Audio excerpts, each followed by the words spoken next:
Hi guys, Brain here with another wonderful commentary video to talk to you today.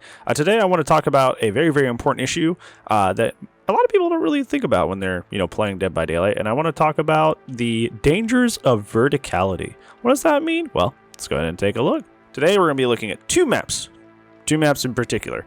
We are looking at Wrecker's Yard from the Autohaven Wreckers realm, and we're looking at Badham Preschool from the Springwood realm. Looking at Wrecker's Yard, which is a killer-sided map, the square footage is 9,216 meters.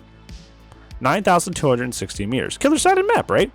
So, when we look at Badham Preschool, 1 through 3 anyways, has a square footage of 9,216 meters as well. They have identical square footage. So Badham Preschool, in theory, should be a killer-sided map, correct? Wrong. What? How does that make sense? How are they the exact same footage? But Wrecker's Yard is a killer-sided map, but Badham Preschool is a survivor-sided map. How does that make sense? Here's the reason. Here's the reason that Badham Preschool is not. So, Wrecker's Yard, which is what we're using as our comparison, is a relatively flat map. All it has is just, tiles. The only, verticality that it has is, sometimes Pride Rock spawns. But unless you have Balanced Landing, Pride Rock is just kind of a dead tile that doesn't really help you. So essentially, it's just essentially Wrecker's Yard is just kind of like a flat map that it doesn't have, the main build. It doesn't really have a main building either. It just has Shack. Shack is the main building. So there's not even any, identifiable buildings or anything. So it's a killer-sided map in the sense that the map's just incredibly simple and the size is manageable. So why does Badham Preschools, which has the same size, I just said that the size of Wrecker's Yard was manageable, how come that same size on Badham Preschool is, not manageable? The reason it is not manageable on Badham, whereas it's manageable on Wrecker's Yard, is because Badham is artificially bigger than it appears.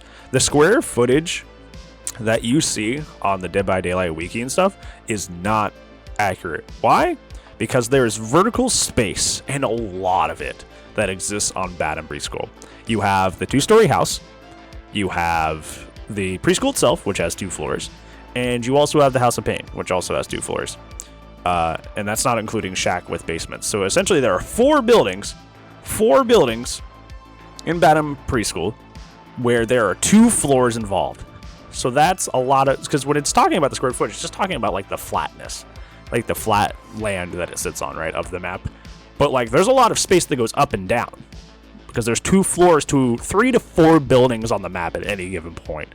3 to 4 buildings on the map will have extra space up and down, and that is not accounted for in this map measurements. These are not accounted for. Why is that important? So if we're looking at like we were just talking about, we're looking like Wrecker's Yard. You're going through a chase, right? You get into a chase. You're trying to run away from the killer. You run a simple jungle gym tile. You vault the long wall a couple times, and then you drop the pallet. Pallet gets kicked. You move on. But there's not a lot of space on this map, right? And there's not a main building or anything to hide to. So all you can do, is run to the next tile. Now, when all the space is horizontal, all 3 of your other survivors on your team are on this same horizontal plane, right? They're all on this horizontal plane. So eventually, even if you have bond or something, you're eventually going to run into your teammates trying to run away from the killer. Because, even if they're safely trying to do a gen somewhere, you're going to run out of space to run from the killer. And you're eventually going to have to run nearby your friends. And then you inadvertently, just by trying to do the safe and smart thing, you are inadvertently helping the killer pressure the rest of the map because you're carrying them to different places. That's why holding W and stuff is actually smart stuff, depending on how you do it. Because if you hold W away from where your friends are doing objectives, you're actually buying space for your friends to actually get the objectives done. It's harder to do that on a map that's completely horizontal, like Wrecker's Yard, because the tiles are your only safe haven, and most of the time gens are spawned inside of these safe havens, and you're going to end up running into each other, and the killer's going to have a much easier time pressuring the map. However, if we look at Badham Preschool, you could have an entire chase just inside the Springwood Preschool, and it doesn't matter, right?